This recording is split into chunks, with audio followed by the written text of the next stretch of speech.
In this video, I will show you how to fix WhatsApp not working on iPhone. So the first thing that you need to do is you need to close your WhatsApp app and close it completely.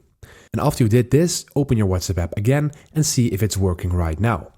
If it still isn't working, then there are a couple of things that you can do, and I will guide you through every step that you can take to solve your WhatsApp problem.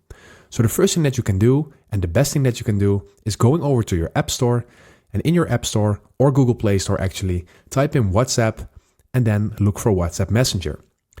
If you see update in here, it is really recommendable to update it because this will solve a lot of bugs and problems. So go ahead and do this and then try to open your WhatsApp again. If this still doesn't work, then try to reset your phone. And by resetting, I mean just turning it off and turning it on again, and then see if it works right now. If it still doesn't work, go over to your settings, click on your general, and access something that's saying storage in here. Go to your WhatsApp, and in here click on offload app. What you will do with this is you will keep the documents and data, but you will restore it from inside of the app. So this will solve a lot of problems as well, so you can go ahead and try this.